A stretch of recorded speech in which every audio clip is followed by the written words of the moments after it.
O zaman devam edelim, izleyelim. İki fil matında beyazlarda bu sefer sadece 2 tane filimiz olsun. Bir filimiz C1'de, diğeri F1'de. Zaten rakibimizde tek şahı var. Burada amacımız ne olacak? Benim fillerimin konumları. Merkez karelerimiz neresiydi çocuklar? D4, D5, E4 ve E5. Fillerimin orada olması gerekiyor, o karelerde. Ama dikey mi yatay mı olduğunu daha sonra karar vereceğiz. Burada yapabilmek için hamle sırası beyazda. Beyaz filmi ilk önce şahı, rakip şahı oradan uzaklaştırması gerekecek tabii ki. Ne yapıyor? F1'deki piyonun G2'ye gelerek beyaz çaprazdan şah çekiyor. Tabii rakip şahımız da siyah şahımız da kaçacak. Kendisini korumaya alması için. E5 karesine ilerliyor. Orası siyah kare olduğu için siyah filmde C2'den C2 karesinden şah çekiyor. Bu durumda ne olacak? Artık rakip şah yani siyah şahın D5 karesinde ilerleyiniz. Neden? Çünkü beyaz çaprazda film orayı tutuyor. Siyah çaprazdaki film ise diğer tarafı tutuyor. Peki rakip şah artık sağa mı gidecek? Yukarıya mı? Yani sağ tarafa mı gidecek? Yukarıya mı? Çünkü sol tarafı ilerleyemez. Neden? Beyaz film var. Yani tahtayı bu sefer 2'ye bölmüş oldu. Daha doğrusu 4'e bölmüş oldu. Rakip şahın da seçeceği 2 yer var. Ya yukarıdaki tahtanın üst bölümdeki 8. yataya doğru olan bölüme ilerleyecek. Benim fillerim de onu oraya sıkıştıracak. Ya da rakip şah sağ tarafa H dikeyi yani H dikeyi üzerine ilerleyecek. Bir dakika. Bu durumda neyini tercih etti? Yani yukarıdaki bölümü. İşte ben bu şah bu hamleyi yaptıktan sonra ben ise bakın artık beyaz bölüme ilerleyemeyeceği için ilk önce merkez karelerdeki D4 karesine ya da E4 karesine fillerimi götürmem lazım. Öyle değil mi? Bakın dikkat edin böyle çaprazda artık nereye gelmiş oldu? Rakip şah. Evet ilk önce siyah filimi ilerledim. Şah ona yaklaşmasın diye. Beyaz film uzaktan bunu koruyor. Bir hamle aşağı inemiyor. Daha sonra rakip şah hamlesini yaptıktan sonra ben diğer beyaz filmle de E4 karesine gelerek artık bakın burası ve burası. Yani nereye sıkışmış oldu rakip şah? Burada kaç tane kareye sıkışmış oldu? Sayın bakalım.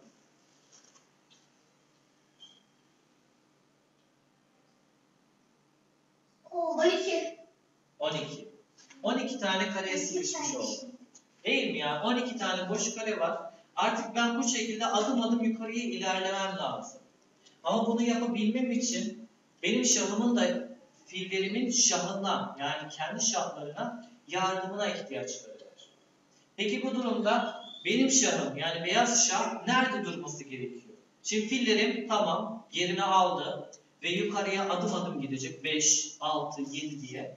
Ama bunları yaparken de kendi şahlarının yardımına ihtiyacı var. Peki bunu nereden anlayacağım? Nereye götüreceğim şahımı? Ya filin çaprazındaki sağ ya da sol çaprazındaki bölümlere gelmesi gerekiyor. Kendi şahları. Oralarda neresi oluyor bu pozisyona göre? F5 ve C5. Eğer sağ tarafı seçerse beyaz şah buraya gelecek. F5 karesine. Sol tarafı seçerse de C5 karesine ilerlemesi gerekecek. Bakalım nereye seçti? F5 karesini seçtiğini varsayalım. F5 karesini seçerse benim fillerim bir adım yani 5. yataya çıkabilmesi için şahının durduğu yerin tam ters istikametinde yukarıya çıkacak. Eğer benim şahım, beyaz şahım C5 karesini seçerse bu sefer fillerim tam ters istikameti. Değil mi? Ters yönüne bir adım yukarı çıkacak. Buraya kadar anladıysanız kafanızda biraz hayal gücünüzü zorlayın. Yani bir şekillendirin bakalım ne var ne yok diye. Başladı. Ben oturuyordum orada burada. Şimdi o zaman benim şahım nereyi seçti? F5 karesi. F5 karesine doğru ilerliyor. Tabii rakip şah da burada dönecek. Fillerime yaklaşamaz. Çünkü neden? Fillerin birbirini koruyor. Öyle değil mi? Bak aşağıya inemez. Beyaz ve siyah fil buraları tutuyor. Ve artık bu 12 kare içerisinde sıkıştı. O yukarıya kaçar, aşağıya kaçar, sağa sola döner. Evet. Bu şekilde. Ne? Evet, böyle devam eder. Bakın dikkat edin. Hem siyah şah F5 karesini tutuyor şu an hem de beyaz şah. Ben ne yapmam gerekecek burada? Siyah şah hamlesini yaptıktan sonra ben yerime geçeceğim. Eğer ki hamle sırası beyazlı olsaydı bu durumda ne olacaktı? Benim bir boş hamle yani rakip şaha bir hamle vermem gerekecekti.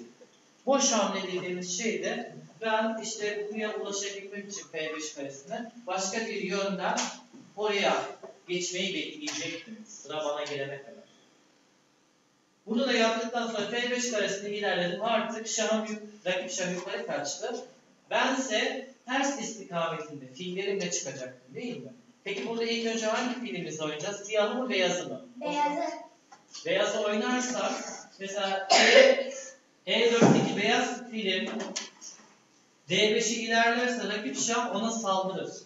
Çünkü savunmasız duruma gelir. O nedenle diyecektik. Yataydan çapraz çıkmam gerekecek. Ben de siyah filmi ilerletmem daha mantıklı olur.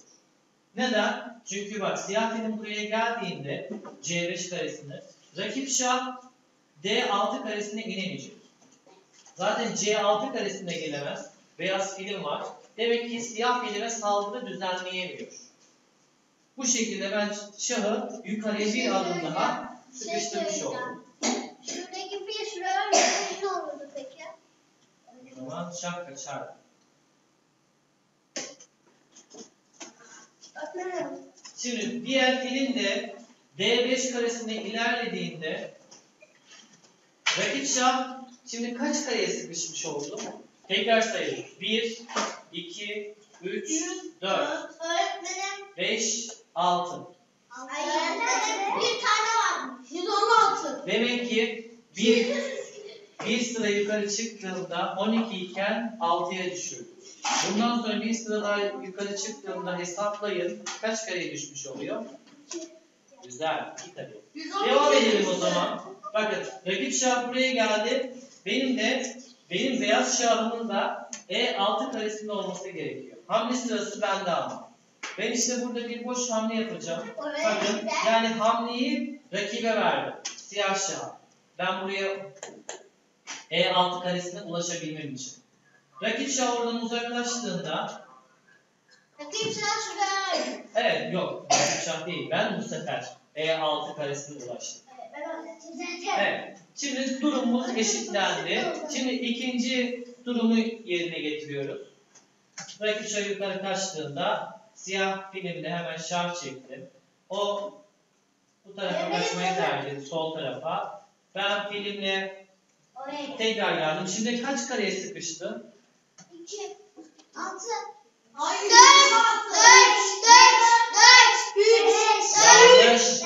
Yanlış. 2 kareye. 1, 2. Şu an durduğu yer ve yanındaki kare. Neden bak beyaz fil burayı tutuyor. Siyah fil burayı tutuyor. 2 yere gidiyor. Aşağı inemez. Benim şuraya çıkacak altında. Şu. Hayır. Fil var. Bak. Evet. 3 kare. Evet. Filleri görmüyorsunuz siz çocuklar. Filleri Ben bak. görüyorum. Güzel. Devam edelim. Ben bu sefer rol gereği şahımın nerede olması gerekiyor? Orada. Altıda. A6'da değil mi? Peki bunu yapabilmem için şahımın da yavaş yavaş zaten oraya gitmesi gerekiyor. Siyah şah orada oyalansın. 2 karede dolaşsın. Evet. Sağ bir sola gidiyor ama. Evet, siyah şahım işte orada dolaşıyor. Sıkıştı çünkü. Başka hamlesi yok. Eğer ki hatalı bir hamle yaparsam ne oluyor durum? Rakip şaha hiç hamle bırakmadığında hiçbir yere oynayamazsa pat. İşte bunun için çocuklar mutlaka rakip şaha biraz hava alacak nefes alacak bir iki kare bırakmanız gerekiyor. Şey söyleyeceğim. Şuradaki yanlışlıkla şu filin üstüne oynarsa Şahını yer. Evet, beyaz film arkadaşınızın dediği gibi yanlışlıkla beyaz film B7 karesini oynarsanız siyah şah onu yer ve oyun yetersiz materyalden patlayan beraberlik. Hayır. Hayır, şuradaki siyah beyazı var ya. O şunun altına oynarsa şu da yiyebilir değil mi? İşte oynayamaz. O yasak. Yanlışlıkla oynarsa şey olur. Bravo şu. Evet, bunu siz mi yapıyorsunuz? Evet. Evet. Devam edelim. Orada. Artık şahın rol bireyi yerine aldı. Şimdi bundan sonra ne yapmam gerekecek? Rakip şahı sol taraftaki A8 karesine götürüp mat yapmam lazım. Bunun için hangi hamleleri yapacağımızı izleyelim sadece. Bir öngörüde bulunmayalım, olur mu? Bakın, beyazımı oynadım. Neden? Çünkü buraya gelmesini önledim ama bu tarafa gitmesi gerekiyor. Şimdi artık C8 karesine gidemiyor. C8 karesine gidemiyor ama... İki tane kare gidemez. Evet, şimdi yine iki kareye gidebiliyor. A8'e gidebiliyor. Önceden A8'e gidemiyordu. Ona izin verdim. Çünkü buraya da gelemez. B7'ye. Benim şahım oraya tutuyor. Yani kaçmasını önledim. A8 hamlesini yaptı. Siyah film ona bir hamle izin veriyor. Bakın yine boş hamle diyorum. Yani hamle sırasını ona verdim. Bir hamle yapsın diye. Neden? Çünkü B8'e geldiğinde beyaz fille ona şah çekmem gerekiyor. Bu durumda benim B6'daki filmi C7'ye alsaydım ve hamle sırası siyahta olsaydı durum ne olurdu? At. Neden? Çünkü rakibimin yapacak hamlesi kalmamış olurdu. Evet, bunu yaptık. Bir hamle ona verdim. Şimdi şah çektim. Yine aşağıya kaçamaz. B7 hamlesini yapamıyor. Neden? Benim şahım oraya tutuyor. Kaçamıyor. Ve hayır, mat değil. A8 hamlesi var. A8 hamlesi yapıyor şah. En son film fil C6 hamlesiyle şah çekiyor ve oyun mat. Dikkat edin, hiçbir yere kaçamıyor. Şah çekmeden mat yapılmaz. Bunu lütfen aklınızda tutun.